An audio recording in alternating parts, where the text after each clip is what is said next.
नमस्कार विद्यार्थी मंडळी, या व्हिडिओमध्ये आपण पोलीस भरती 2024 साठी अतिशय महत्त्वाचे काही प्रश्न पाहणार आहोत, ज्यामध्ये आपण जीके व करंट अफेअर्सचा समावेश केलेला आहे। व्हिडिओ शेवटपर्यंत बघायचा आहे।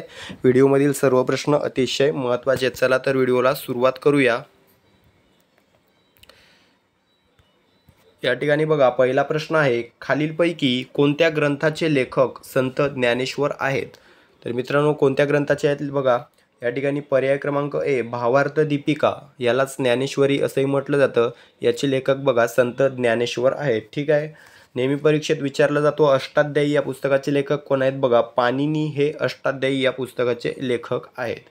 त्यानंतर बघा, श्रीमद दासबोध जर विचार केला तर समर्थ रामदास हे श्रीमद दासबोध या ग्रंथाचे लेखक आहेत। आपलं मूळ उत्तर बघा, भावार्थ दीपिका या ग्रंथाचे लेखक संत ज्ञानेश्वर। त्यानंतर प्रश्न आहे बघा, सांगली जिल्ह्यातील चांदोली हे धरण कोणत्या नदीवर स्थित आहे? मित्रांनो, कोणत्या नदीवर स्थित आहे? वारणा हे योग्य उत्तर असणार आपलं। वारणा या नदीवर चांदोली हे धरण स्थित आहे। कोणत्या जिल्ह्यात विचारलं तर सांगली या जिल्ह्यामध्ये। जिल्हा देखील लक्षात ठेवायचा आहे। ठीक आहे। आता मित्रांनो, भोगावती नदीवरील एक धरण विचारलं जातं, कोणतं आहे बघा, तर राधानगरी हे जे धरण आहे ते भोगावती नदीवर कोल्हापूर जिल्ह्यात आहे। राधानगरी लक्षात ठेवायचं आहे। त्यानंतर उजनी धरण विचारलं जातं, भीमा नदीवर असलेलं उजनी धरण सोलापूर जिल्ह्यात आहे। ठीक आहे। त्यानंतर कोयना धरण विचारलं जातं, कोयना हे धरण कोयना नदीवर सातारा जिल्ह्यामध्ये आहे। ठीक आहे। आपलं मूळ उत्तर आहे वारणा हे धरण चांदोली हे धरण वारणा नदीवर सांगली जिल्ह्यामध्ये। त्यानंतर प्रश्न बघा, खालीलपैकी कोण पुणे कराराशी संबंधित आहेत? कोण आहेत मित्रांनो? कोणामध्ये पुणे करार झाला होता? तर बघा, डॉक्टर बाबासाहेब आंबेडकर व महात्मा गांधी यांच्यामध्ये हा करार झाला होता, पुणे करार। ठीक आहे। बाबासाहेब आंबेडकर व महात्मा गांधी। आता विचारलं जातं बघा, कधी झाला होता किंवा कोणत्या वर्षी झाला होता? तर 1932ला हा करार झाला होता, महात्मा गांधी व बाबासाहेब आंबेडकर यांच्यामध्ये। ठीक आहे। पुढील प्रश्न बघा, समर्थ रामदासांची समाधी कोठे आहे? आताच आपण पाहिलेलं आहे, श्रीमद दासबोधाचे लेखक समर्थ रामदास यांची समाधी कुठे आहे? तर बघा, सज्जनगड या ठिकाणी आहे। सज्जनगड या ठिकाणी आहे, सातारा जिल्ह्यामध्ये।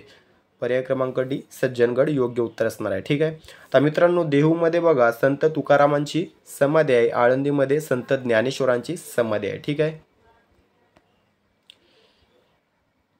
त्यानंतर प्रश्न आहे बघा, राष्ट्रपतींनी केंद्रीय दक्षता आयोगाचे आयुक्त म्हणून कोणाची नियुक्ती केली आहे? किंवा विचारलं जाऊ शकतं, केंद्रीय दक्षता आयोगाचे दक्षता आयुक्त सध्या कोण आहेत? तर कोण आहेत बघा, नवीन एस एस राजीव हे केंद्रीय दक्षता आयोगाचे दक्षता आयुक्त म्हणून नियुक्त झालेले आहेत। ठीक आहे। एस राजीव।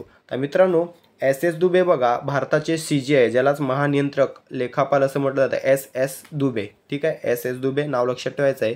विचारलं आपल्याला जर बघा, महान्यायवादी कोण आहेत भारताचे? आर व्यंकटरमणी हे भारताचे सध्याचे महान्यायवादी आहेत। त्यानंतर बघा, विचारलं भारताचे मुख्य माहिती आयुक्त कोण आहेत? हरिलाल समरिया हे सध्याचे भारताचे मुख्य माहिती आयुक्त आहेत। ठीक आहे। त्यानंतर प्रश्न बघा, नुकतंच मनोहरलाल खट्टर यांनी राजीनामा दिला, ते कोणत्या राज्याचे मुख्यमंत्री होते? मित्रांनो, मनोहरलाल खट्टर हे बघा हरियाणा या राज्याचे भाजपा या पक्षाचे मुख्यमंत्री होते, हरियाणा राज्याचे। ठीक आहे। यांनी राजीनामा दिलेला आहे मुख्यमंत्री पदाचा। तर नवीन मुख्यमंत्री विचारले जाऊ शकतात, कोण आहेत बघा, नायब सिंग सैनी हे हरियाणा या राज्याचे नवीन मुख्यमंत्री झालेले आहेत। ठीक आहे मित्रांनो, नवीन 4-5 जे काही मुख्यमंत्री आहेत ते पाठ करून ठेवा, त्याच्यावर जोड्या लावामध्ये प्रश्न विचारला जाऊ शकतो। ठीक आहे। तसेच त्या नवीन मुख्यमंत्री झालेल्या राज्यांचे राज्यपाल देखील पाठ करून ठेवायचे आहेत। आता मित्रांनो, पंजाबचे मुख्यमंत्री कोण आहेत? भगवंत मान। हिमाचल प्रदेशचे मुख्यमंत्री कोण आहेत? सुखविंदर सिंग सुक्खू। उत्तराखंडचे कोण आहेत? तर पुष्कर सिंग धामी। आता हरियाणाचे नवीन बनलेले आहेत नायब सिंग सैनी। त्याच्यानंतर प्रश्न आहे बघा, अरवली या प्राचीन पर्वतातील सर्वोच्च शिखर कोणते? प्रश्न एक विचारला जातो सेपरेट बघा, भारतातील सर्वात प्राचीन पर्वत कोणता? तर अरवली हे योग्य उत्तर द्यायचं आहे। आता या अरवली प्राचीन पर्वतातील सर्वोच्च शिखर विचारलं आहे, 2000च्या पोलीस भरतीला हा प्रश्न पडलेला आहे। तर बघा, गुरु शिखर या ठिकाणी योग्य उत्तर असणार आहे। गुरु शिखर हे अरवली या प्राचीन पर्वतातील सर्वोच्च शिखर आहे। त्यानंतर प्रश्न आहे बघा, लचित बोरफुकन यांच्या 125 फूट उंच कांस्य पुतळ्याचे अनावरण कोठे करण्यात आलेले आहे?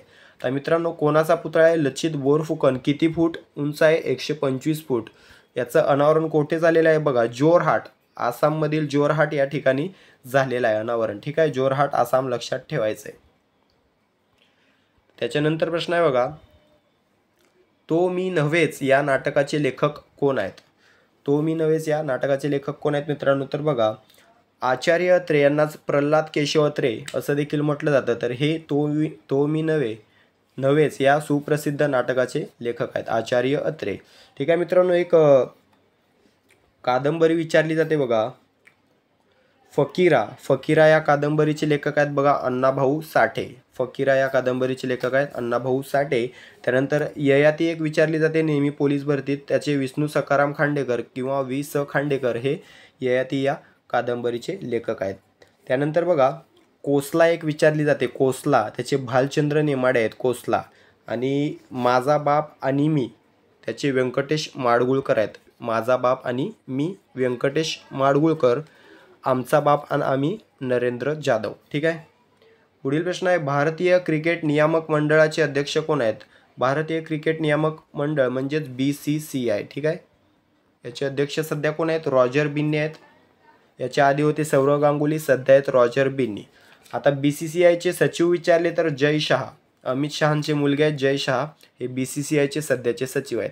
तर BCCIच्या क्रिकेट टीमचे किंवा BCCIचे मुख्य प्रशिक्षक कोण आहेत? राहुल द्रविड. हाच प्रश्न जर ICC साठी विचारला तर ग्रेग बार्कले हे ICCचे अध्यक्ष आहेत. मित्रांनो भारतातील ज्या काही मॅच असतात ते BCCI रेग्युलेट करते, तसेच आंतरराष्ट्रीय ज्या मॅच असतात जगामधील त्याला ICC रेग्युलेट करते. त्यानंतर प्रश्न आहे, राज्यसभेचे किती सभासद दर 2 वर्षांनी निवृत्त होतात? किती? 1/3. राज्यसभेचे 1/3 सभासद दर 2 वर्षांनी निवृत्त होत असतात. राज्यसभेचे पदसिद्ध सभापती कोण असतात? भारताचे उपराष्ट्रपती जे सध्या जगदीप धनखड हे आहेत. ठीक आहे.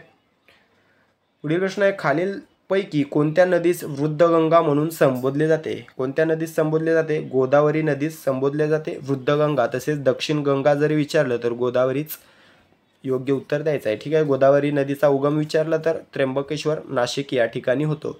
ठीक आहे.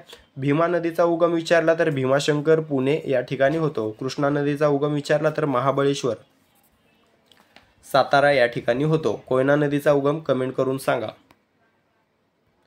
पुढील प्रश्न आहे, स्वामी विवेकानंद यांच्या भाषणामुळे गाजलेली जागतिक सर्वधर्म परिषद कोठे भरली होती? कोठे भरली होती? शिकागो, अमेरिका या ठिकाणी भरली होती, शिकागो. ठीक आहे मित्रांनो. त्यानंतर गोलमेज परिषदेबाबतीत जर विचारलं तर बघा 3ही गोलमेज परिषदा लंडन या शहरामध्ये, इंग्लंडमधील लंडन या शहरामध्ये पार पडल्या होत्या. ठीक आहे. त्यानंतरचा प्रश्न आहे, महाराष्ट्रातील अहमदनगर जिल्ह्याचे नवीन नाव डॅश डॅश तर वेल्हे तालुक्याचे नवीन नाव. मित्रांनो वेल्हे हा जो आहे तो पुणे जिल्ह्यातील तालुका आहे, या ठिकाणी टाईप झालेलं नाही आहे. तर पुणे जिल्ह्यातील वेल्हे तालुक्याचे नवीन नाव काय असणार आहे?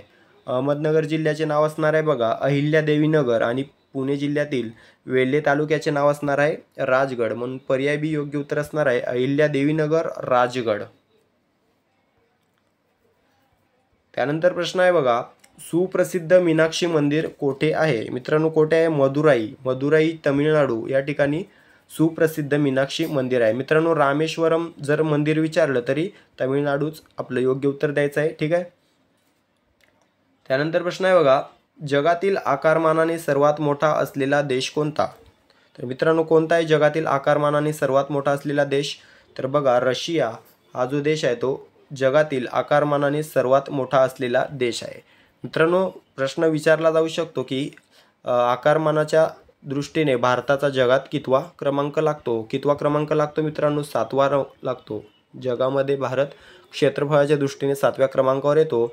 विचारलं जाते बघा भारताने जगाचे किती टक्के क्षेत्रफळ व्यापलेले आहे? तर बघा 2.42%. 2.42% क्षेत्र हे भारताने व्यापलेलं आहे जगाचं. ठीक आहे. तर मित्रांनो पहिला दुसरा असे 7 जे देश आहेत क्षेत्रफळाच्या दृष्टीने ते मला कमेंट करून सांगायचे आहेत. ठीक आहे. तर व्हिडिओ कसा वाटला कमेंट करून सांगा. व्हिडिओला जास्तीत जास्त शेअर करा. चॅनलला सबस्क्राईब करून घ्या. मित्रांनो आपण आता सिरीज चालू करणार आहोत 2023च्या पोलीस भरतीत विचारलेले प्रश्न. ठीक आहे. तर ती पाहण्यासाठी चॅनलला सबस्क्राईब करून घ्या. दररोज आपल्या चॅनलवर 5 वाजता व्हिडिओ तुम्हाला पाहायला मिळेल. भेटूया पुढील व्हिडिओमध्ये. तोपर्यंत अभ्यास चालू राहू द्या, ग्राउंड चालू राहू द्या आणि पोलीस भरतीचा फॉर्म भरून घ्या लवकरात लवकर. धन्यवाद.